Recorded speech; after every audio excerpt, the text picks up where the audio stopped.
오늘은 우리에게 익숙한 용어로 하면은 변모주일. 예전 교회 좀 오래 다니신 분들은 변모주의라고 그래가지고요.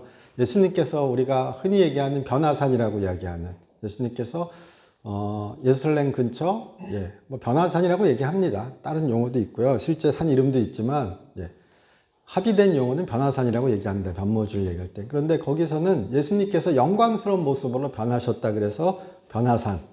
그리고 그것을 기념하는 주일이라 그래서 변화주일, 변모주일 이렇게 얘기합니다. 왜 그러냐면은 예수님께서 세례 받으셨을 때도 하나님께서 말씀하셨거든요. 내 사랑하는 아들이라고요. 내 기뻐하는 자라고요. 그런데 그 변화산에서도 예수님께서 어떻게 보면은 영광스러운 모습을 보여주신 거죠. 그렇게 하나님의 모습으로서 빛나는 모습을 그렇게 막 그냥 뭐라 그러죠? 좀 눈과 같이 희게. 우리 그런 표현을 쓰나요? 그렇게 그냥 빛으로 빛나는 모습을 이렇게 보여주시면서 이 예수가 나의 아들이다.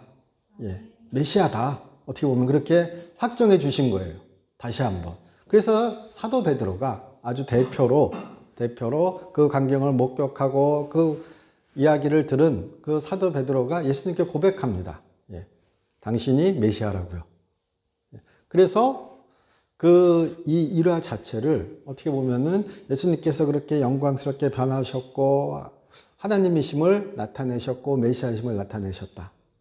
그래서 그것을 변화산, 변모주일이라고 변화산의 이야기라고 우리가 얘기하고요. 그것이 교회 역사에서는 그렇게 변모주의를 기념하는, 교회 변화주의를 기념하는 한 어떤 절기로서, 절기까지는 아니지만요. 그렇게 기념하는 일이 있습니다. 그리고 이제 사순절이 시작합니다. 예수님의 죽으심과 십자가로 가는 길 있죠.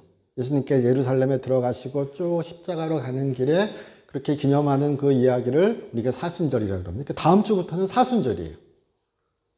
그리고 우리 교회 역사, 교회력 그 이야기를 보면은 그렇게 예수께서 탄생하시고 또 예수께서 세상에 나오시고 그리고 크리스마스가 지나고 쭉 우리가 지나서 예수님께서 세례 받으시고 그렇죠. 우리 그런 거 계속 했었잖아요. 연초부터 해가지고 예수님께서 세례 받으신 이야기, 그가 선포하신 이야기, 그는 누구신가에 대한 이야기를 나눴습니다. 그리고 예수님께서 그렇게 변화산에서 변모하신 이야기를 하시면서 예수께서 말씀하시거든요. 이제 내가 십자가를 향해서 간다. 나의 길이 하나님께서 나에게 명하시고 나에게 어떻게 보면 이끄신 그 길이 십자가의 길이요. 우리의 죄를 대신하여 죽으시는 그 길이라는 것을 말씀하십니다. 그리고 베드로가 거기서 막 말도 안 된다고 막 얘기하다가 예수님께 혼납니다. 그 이야기가 쭉 그러니까 우리가 그렇게 복음서의 관계로 따지면 그런 관계에서 그 다음에 우리 사순절은 당연히 그렇게 십자가의 길로 우리가 함께 가는 거죠. 근데 오늘 제가 그래서 보통은 복음서의 본문을 택하는데 오늘 택한 본문은 베드로 후서 우리 읽은 본문은 1장 16절부터 21절까지의 말씀입니다. 지금 이 베드로 후서 자체는 이름만 봐도 우리가 알죠. 사도 베드로가 쓴 편지겠구나. 사도 베드로는 예수님과 참 가까웠던 사도죠. 누구 다 가까웠지만 특별히 이름이 많이 나오는 어떻게 보면은 예수님과 그렇게 특별한 관계를 가졌다. 이 말도 좀 오해할 수 있습니다. 그러나 야고보, 요한, 베드로 그렇죠. 이 세 사람은 항상 같이 나옵니다. 그리고 예수님과 이 복음서, 공간 복음서나 뭐 이런 데서 보면은 예수님께서 잘 챙겨 갖고 다니신 것 같아요. 부러워요. 우리도 이왕이면 자주 불러주시면 좋죠. 제가 예수님은 편애하시는 분이시다 이렇게 얘기하는 건 아닙니다. 그러나 예수님께서 특별히 또 자주 사용하시는 사람도 있음을 또 우리는 알죠. 그런데 아마 대표로서 우리가 보통 그렇게 이해합니다. 야고보, 요한, 베드로는 그렇게 사도들의 대표로서 많이 이야기되었다. 그리고 많이 사용되었다. 자, 그런데 이 사도 베드로는 어떻게 보면 교회에 그런 말씀을 전했던 것 같습니다. 예수님의 변화산 이야기를 비롯해 다 여러 말씀 전했는데 베드로 후서에서 특히 문제가 되는 것 중에 한 가지는 예수님께서 다시 오시는 것에 대하여. 우리가 재림이라 그러죠. 예수님께서 이 땅에 오신 것은 초림이라 그럽니다. 첫 번째 강림. 그리고 예수님께서 다시 오신 것. 그가 십자가에서 죽으시고 그리고 부활하셨습니다. 그리고 승천하셨죠. 그리고 승천하실 때 말씀하셨어요. 내가 다시 올 것이라고요. 그래서 우리는 고린도전서 15장에 따르면 또한 몸의 부활을 믿죠. 예. 갑자기 신학 교리 시간이 됐습니다. 예. 그 정도까지는 아닙니다. 그래도 우리가 누구나 다 우리 교회에 나오는, 그리고 개신교도로서, 기독교도로서, 그리고 근본이 아니라 어떤 전통적인 교리에 우리가 다 동의한다면 몸의 부활은 기본적으로, 특히나 한국교회에서는 몸의 부활을 다 믿습니다. 그렇습니다. 예. 우리에게 몸이 없는 영의 부활만 믿는 것은 우리의 시각에서 보면 잘못된 교리입니다. 예. 자, 그런데 이 베드로 지금 후서를 쓸 때 이야기에서 3장 같은 경우 딱 그냥 우리 성경만 보셔도 알 수 있습니다. 3장만 보셔도요. 3장 1절부터 4절까지 이렇게 쓱 보시면은 4절에 보시면 이르되 주께서 강림하신다는 약속이 어디 있느냐? 조상들이 잔 후로부터 만물이 처음 창조될 때와 같이 그냥 있다 하니. 교회에서 이놈들이, 그러니까 이것이 예루살렘 교회일 수도 있고요. 뭐 어떤 교회일 수도 있고. 그러나 일단 그 교회 내부에 어떤 거짓 교사 혹은 뭐 선지자라 칭하는 자들, 여러 부류가 있을 겁니다. 우리도 그렇잖아요. 교회에 여러 얘기 다 돌죠. 그런데 그 중에 어떤 사람들이 무슨 얘기를 했냐 할 때 이런 것 같습니다. 예수의 재림은 없다. 열받죠. 이것은 어떻게 보면요, 기독교의 근간을 흔드는 얘기일 수 있는 거죠. 예수께서 재림하신다. 그가 다시 오신다. 그런데 이 교회를 무너뜨리는 이 거짓 교사들, 거짓 선지자들은 어떠한 얘기를 하냐? 봐라! 하나님께서 창조하시고, 여태까지 뭐 그렇게 뭐 달라진 게 있냐? 하나님의 창조를 부정하는 것도 아니죠. 참 애매하죠. 아예 나쁜 놈이면은 확 박살내버릴 텐데. 딴 거는 대충 동의하는 듯 하면서 결정적으로 무엇을 얘기했는가? 예수의 부활을 못 믿겠다. 예수의 부활은 만들어낸 얘기다. 이미 죽었는데 어떻게 다시 올 수 있는가? 심하게 얘기하면 부활도 못 믿는 거고요. 심하게 얘기하면 저는 그렇게 상상해 보기도 합니다. 부활을 못 믿으니까 다시 오신 분 믿지 못하는 거 아닐까요? 조상들은 여태까지 자고 누가 다시 나온 사람 있냐고 말하는 거잖아요. 그렇죠. 예수도 사람이고 예수도 죽었고 그가 진리를 전했고 그가 하나님께 크게 쓰임받은 사람이고 그가 구원의 길을 계시한 것도 맞아. 우리 인정해. 그렇게 얘기할 수 있죠. 그러나 그는 죽었어. 그리고 또 그런 얘기도 합니다. 또 여러 해석이 존재하는데 우리 에피쿠로스 학파라고 있습니다. 갑자기 이렇게 얘기하면 쾌락주의라고 얘기하는 철학 사조 중이에요. 근데 그런 육체적 쾌락만이 아니라 그렇게 뭐 정신적 쾌락을 얘기하는 것도 에피쿠로스에 속합니다. 근데 그들의 주요 얘기 중에 한 가지가 뭐냐면요. 사상 중에 한 가지가 뭐냐면은 신은 이 세상을 참견하지 않는답니다. 신은 이 세상을 간섭하지 않는답니다. 그러니까 이 세상은 우리끼리 살아가는 세상이에요. 요즘 식으로 얘기하면은 자연주의고 물질주의, 유물론적인 시각이 조금 더 강한 철학 사조겠죠. 그러니까 하나님께서 강하게 간섭하시는 부활과 재림은 인정하기 쉽지 않죠. 인정 못하죠. 왜 그러지? 멀쩡히 세상 잘 돌아가고 있는데 하나님께서 갑자기 나타나고 심판하신다고 인정할 수 없잖아요. 하나님의 구원은 기쁜 얘기, 예수의 구원은 기쁜 얘기예요. 그가 우리 죄를 대신 지셨다도 좋아요. 그러나 그가 마지막에 세상을 멸망시킬 것이라는 얘기는 받아들이기 힘든 거예요. 그가 심판하실 거라는 얘기는 받아들이기 싫은 거예요. 좀 극단적으로 말씀드리면요. 그러니까 우리 좀 이해하기 편하게 얘기하면 기적은 없다. 신의 간섭은 세상에 없다. 네. 이런 시각이 가득 차 있는 것이 또한 우리 에피쿠로스 학파라고 얘기합니다. 그러니까 그런 어떤 세상의 철학에 강하게 경도되어서 한편으로는 믿는 자라 하면서 한편으로는 예수의 부활을 제가 추측하는 바에 따르면, 그리고 여기 좀 더 명확하게 한 바에 따르면 그렇게 예수님의 재림을 인정하지 않는 겁니다. 사도 바울이 뭐라고 얘기하죠? 고린도전서에서 아주 명확하게 얘기합니다. 우리에게 부활이 없다면 우리는 헛믿은 거라고 얘기하죠. 예. 그렇죠. 그것이 교회의 공식적인 입장입니다. 공식적인 입장 정도가 아니라 그것은 양보할 수 없고 물러설 수 없는 하나님으로부터 온 진리의 말씀입니다. 예. 그런데 교회 내에서 차라리 밖에서 얘기하면 아씨 이러는데 교회 내에서 그렇게 얘기하는 거예요. 예. 그러니까 교회를 아주 치명적으로 허물어뜨리고 있는 거죠. 예. 그리고 그들과 여기 3장에서 얘기하는 이렇게 예수님의 재림을 부인하는 사람들과 2장에서 얘기하는 정욕을 따라 썩어져가는 사람들이 같은지 다른지는 확실치 않습니다. 그러나 또한 2장에서 보면 베드로서 2장에서 보면 그들은 또한 같을 수도 있고 다를 수도 있습니다. 그런데 또 한 무리가 있는 것 같습니다. 또는 근데 이 무리는 세상의 정욕을 따라 썩어져 가고 있습니다. 이걸 좀 쉽게 표현하면은 타락했다는 거죠. 윤리적으로, 도덕적으로.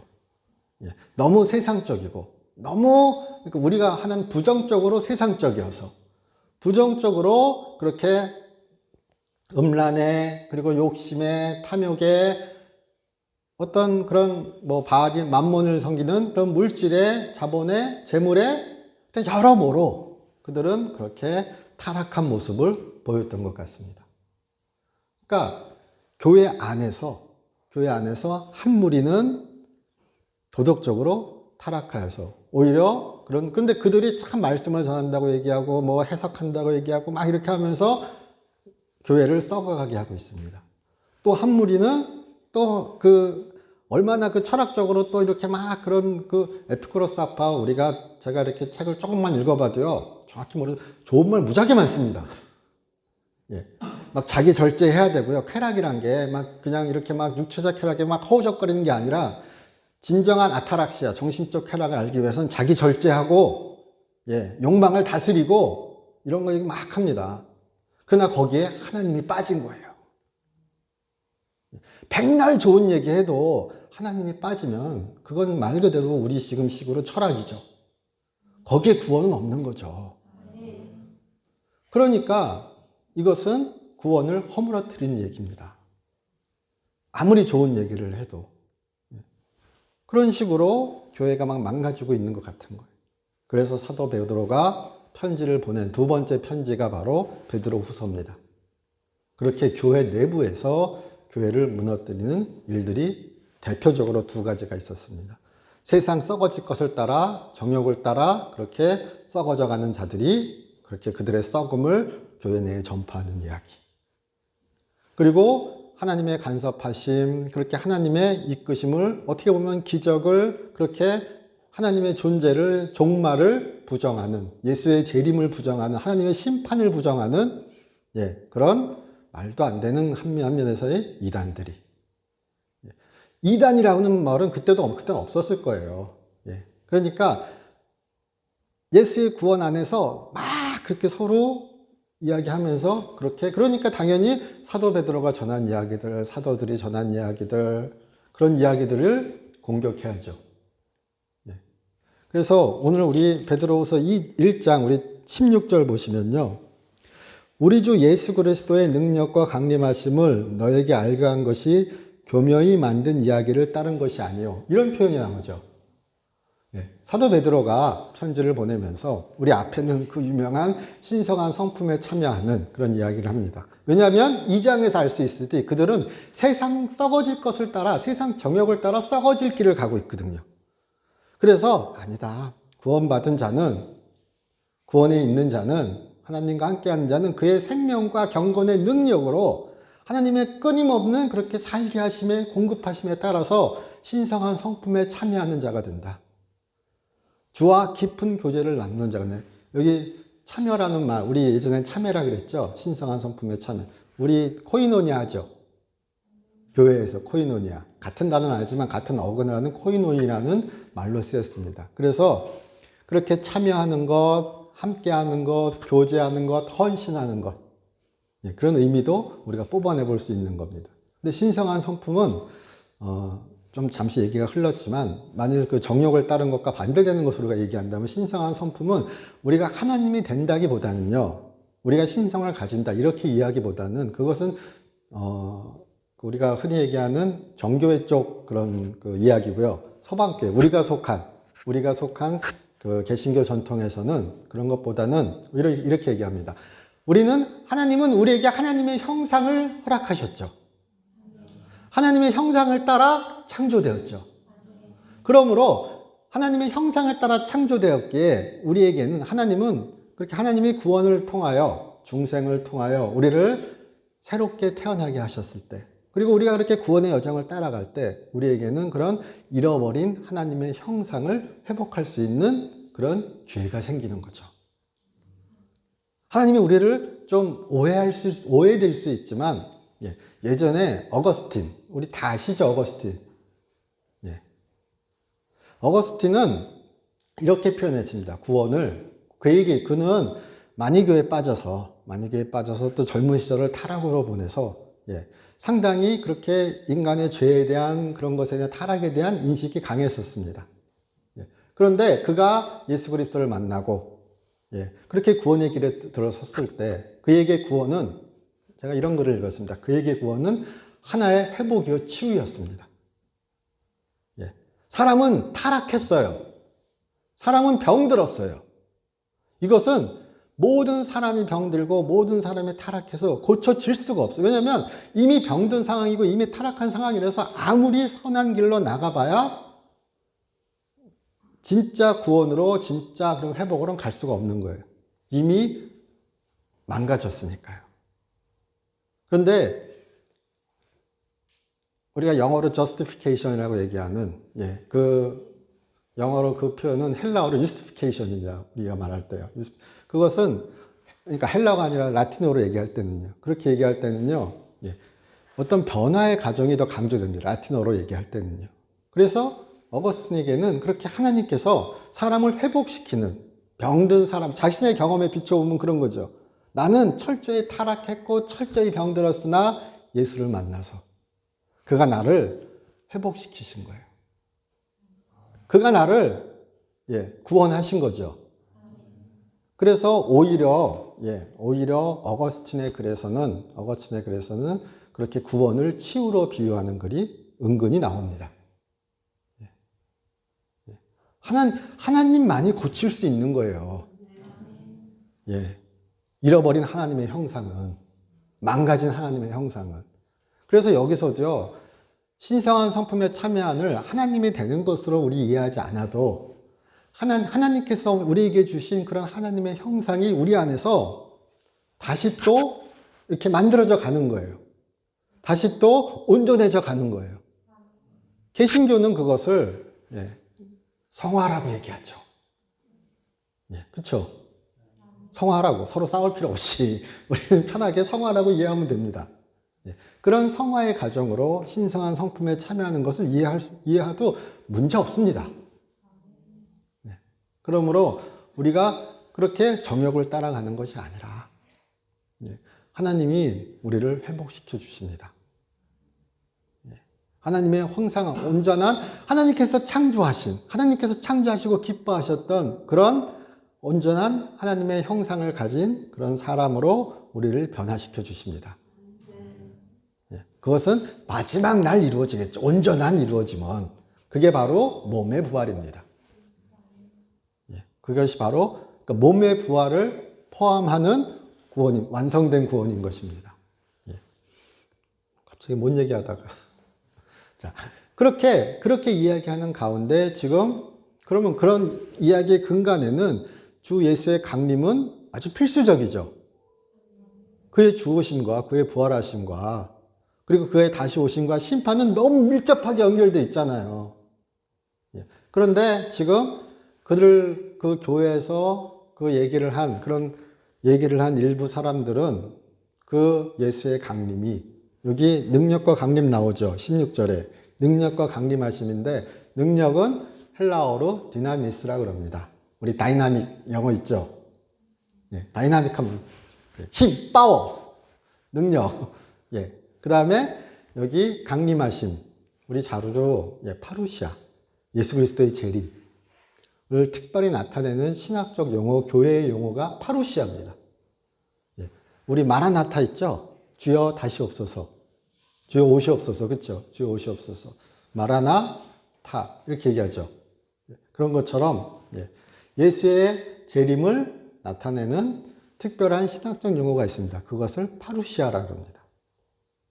그래서 여기서 우리의 번역처럼 능력과 강림하심으로도 이해할 수 있고요. 그리고 그의 능력 있는 강림으로도 이해할 수 있습니다. 그는 변화산에서도 능력으로 강림하셨죠. 하나님이 그의 영광과 덕을 드러내셨어요. 복음서의 표현을 마태복음 17장을 나중에 한번 찾아보셔도 하나님이 예수 그리스도에게 그런 영광을 나타내 주셨어요. 그의 영광과 덕이 나타났어요. 그의 영광이 나타났어요. 그리고 여기서 덕이란 것은 우리 편하게 이해하면은 하나님의 그 말씀을 순종하는, 의로운 올바른 행동, 좁게 얘기하면 윤리적인 행동, 그것을 덕으로 나타냅니다. 하나님의 나타내신 영광과 신적인 영광과 그의 순종을 영광과 덕으로 우리 얘기할 수 있습니다. 그래서 그것을 어떻게 얘기하는가? 교묘히 만든 이야기. 그러니까 예수님은 너희들이 지금 사도들이 그리고 그걸 본 사람들이 변화산 이야기를 증거했어요. 전했어요. 예수께서 내가 그때 같이 있었어. 우리 그런 얘기 하죠. 같이 있었는데 그 얘기가 하나님께서 그렇게 말씀하셨고 예수님의 모습이 그때 그렇게 영광스럽게 변하셨고 쭉 이제 얘기를 해준 거죠. 우리 한번 상상해 보시는 거예요. 나이든 막 베드로가 이것저것 다니면서 예수님 만난 이야기, 예수님과 함께한 이야기, 여러 이야기들을 전했을 거 아니에요. 아니 그냥 한번 상상만 해보셔도 베드로가 왔는데 예수님 어떠셨어요? 안 물어보겠어요? 어떤 경험 하셨어요? 그리고 막 그런 거 물어보고 싶어가지고 난리 날 거 아니에요. 이런 상상 안 하시는구나. 심각한데요? 이런 상상 안 하시는구나. 얼마나 궁금하겠어요.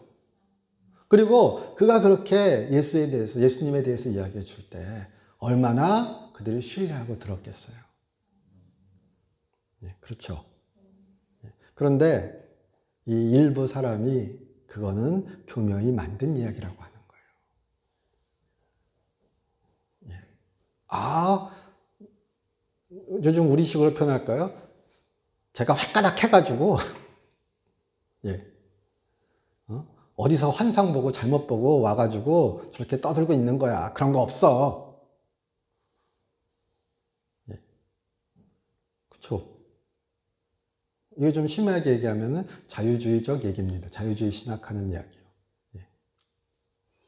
어디서 그냥 지 혼자 환상 보고 와가지고 아니면은 그 바람이 막 이렇게 돼가지고 부활을 얘기하려니까 예수님의 재림을 얘기하려니까 예수가 메시아의 그 영광스러운 모습을 변한 걸 얘기하려니까 말을 신화 이렇게 여기 교묘히 만든 이야기라고 되어 있는데 예전 우리 성경에 신화라고 번역되어 있어요. 여기 나와 있는 헬라어 자체가 우리 영어로 신화가 미토스입니다. 근데 영어 성경에서는 신화로 주로 번역됩니다. 그러니까 신화입니다. 신화인데 교묘히 만든, 잘 만든. 근데 그 시대 사람들은 신화를 얘기할 때 우리는 지금 신화는 아예 거짓말이죠. 아예 허구죠. 그 당시 사람들은 신화에 대해서 아예 허구는 아니지만, 양념이 많이 쳐진. 일부의 사실, 마치 그런 거죠. 우리 단군 신화 아시죠? 그럼 단군 신화에 호랑이와 곰이 나오죠. 예. 그래서 우리 나중에는 그렇게 학교에서 좀 그렇게 배웠습니다. 호랑이 부족과 곰 부족. 예. 그러니까 실제는 호랑이 부족과 곰 부족의 얘기인데 그것이 예, 호랑이와 곰이 마늘 먹고 뭐 사람 되는 이야기다라고. 예. 그러니까 그 실제 사실은 이거고 예. 이것이 이런 신화로 설화로 바뀌었다. 예. 그것을 그대로 여기다가 들이대는 겁니다. 그래서 그것은 신화적인 설화적인 이야기인 거야. 예. 실제 사실은 달라. 예. 얼마나 이단적인 이야기인지 이해하실 수 있죠. 얼마나 치명적인 이야기인지 이해할 수 있죠. 예. 겉의 모습은 똑같이 나올 수 있습니다. 예. 단순히 이들이 2장과 3장을 연결시켜서 이런 얘기했다고 그들이 비윤리적이다 이렇게 얘기하는 건 오해일 수 있습니다. 얼마든지 에피쿠로스 학파적인 이야기를 하는 사람들은 윤리적일 수 있습니다. 예. 여기 앞에 사도 베드로가 이야기하는 예, 미덕들 여기 자 믿음의 덕의 지식의 절제를 뭐 쭉 나오죠. 예. 이런 것들 그들 얼마든지 비슷한 모습으로 가질 수 있습니다. 그러나 예. 그들이 만일 지금 얘기한 것처럼 그렇게 재림의 이야기를 예수님의 이야기를 그런 하나님의 간섭하시는 이야기를 만들어진 설화로 이해한다면 뭐라 그래야 될까요? 그렇잖아요. 그런 것처럼 그렇습니다. 그래서 사도 베드로는 이 편지를 보낼 수밖에 없었을 것입니다. 이해되시죠? 네. 16절에 교묘히 만든 이야기를 따른 것이 아니요 우리는 그의 크신 위엄을 친히 본 자라. 예. 봤다. 근데 네가 뭔지 어떻게 알아? 열받죠. 예. 네가 봤다 그러지만 네가 만났다 그러지만 네가 들었다 그러지만 그건 그냥 네가 떠드는 거지. 예. 지극히 큰 영광 중에 이런 소리가 그에게 나기를 이는 내 사랑하는 아들이요 내 기뻐하는 자라 하실 때 그가 하나님 아버지께 존귀와 영광을 받으셨느니라. 예. 그가 그렇게 변화산에서 존귀와 영광을 받으셨고 그리고 그가 나중에 다시 오실 때 그렇게 영광 가운데 오실 것이다. 그렇잖아요. 예.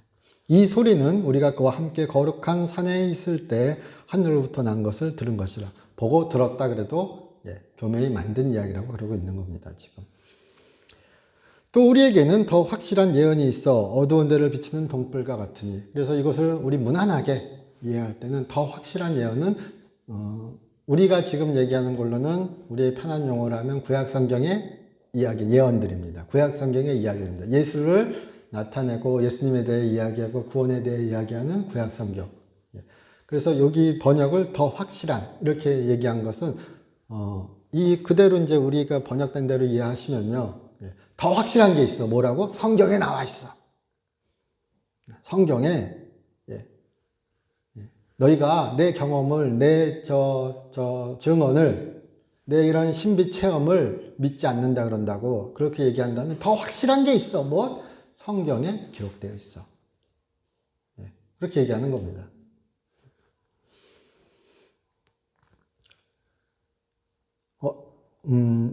19절이죠. 어두운 데를 비치는 등불과 같으니 날이 새어 샛별이 너와 떠오르기까지 너희가 이것을 주의하는 것이 옳으리라. 날이 새어 샛별이 떠오를 때까지 뭐 여러 가지 해석이 있을 수 있지만 가장 그냥 무난하게 해석하시면 성령께서 조명해 주시는 거죠.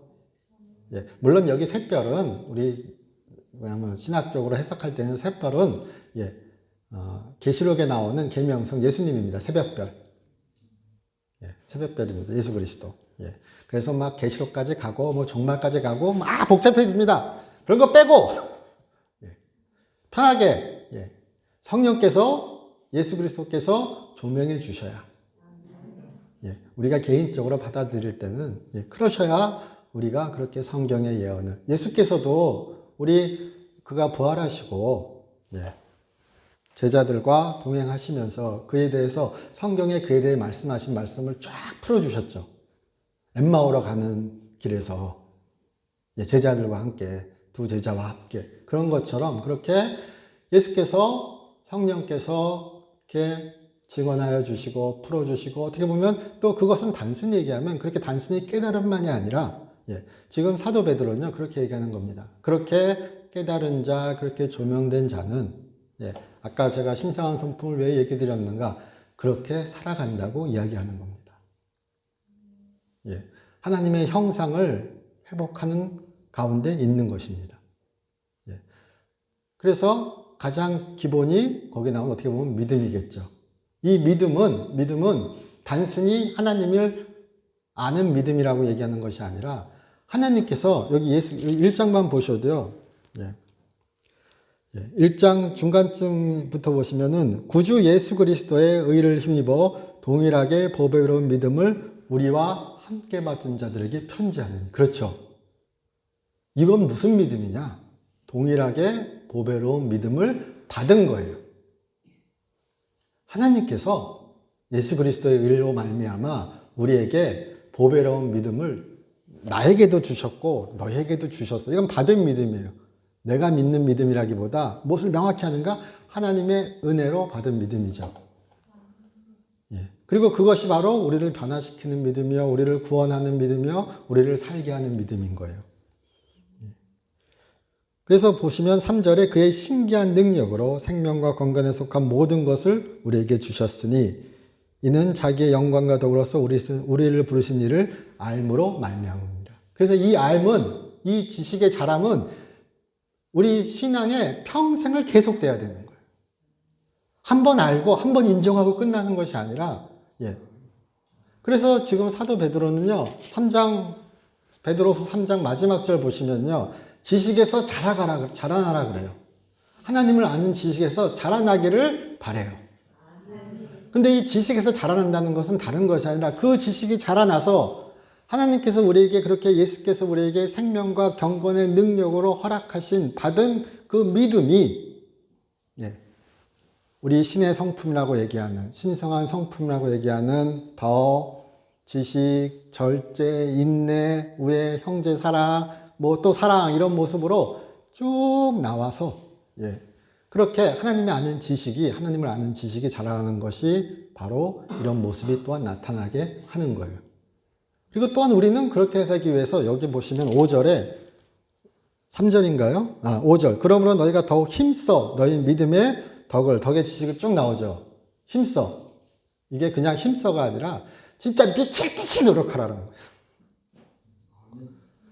거예요. 제가 좀 세게 말씀드리면요. 미칠 듯이 노력하라는 거예요.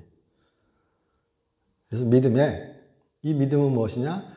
나도 받고 너도 받은 하나님께서 생명과 건강의 능력으로 우리에게 허락하신 주신 그런 풍성한 믿음이에요. 그 믿음이 우리를 평생의 그런 구원의 길로 우리를 인도해요. 근데 그 믿음에 너희는 계속 군불 떼라는 거예요. 그래서 믿음의 덕의 지식을. 그래서 그 믿음이 뭐로 나타난다고? 덕으로요. 덕은 쉽게 얘기해서 편하게 얘기하면 순종이에요. 하나님의 말씀을 순종하는 것, 진리의 길을 따르는 것. 그것을 세상적으로 얘기하면은 선한 모습이겠죠. 그래서 믿음의 덕의 지식을. 지식이란 것은 여기서는 하나님을 아는 지식이라고 우리가 얘기할 수도 있겠지만 그것보다는 그렇게 하나님을 아는 지식 가운데 특별히 무엇이 바른지 바르지 않은지. 우리가 어떤 것을 말씀으로 명확하게 구별하고 분별해서 따라야 하는지. 그렇죠. 무턱대고 그냥 막 따라가는 게 아니라 우리 좀 쉽게 표현하면 지식의 은사가 있어야죠. 그런 의미에서요.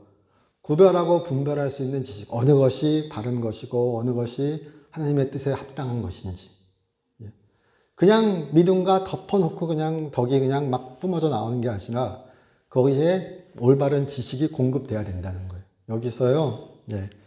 7절에 보시면은 더하라 이런 표현이 있죠. 뭐뭇에 더하라 쭉 우리 계속된 거잖아요. 더하라. 그리고 11절에 보시면은 이와 같이 구주 예수 그리스도의 영원한 나라에 들어감을 넉넉히 너에게 주시리라. 이런 표현이 있습니다. 주시리라 그리고 7절에 더하라. 이거 같은 헬라어 단어입니다. 그래서 우리 성경 보시면요, 주시리라에 공급하라, 공급하시리라 이런 표현이 있죠.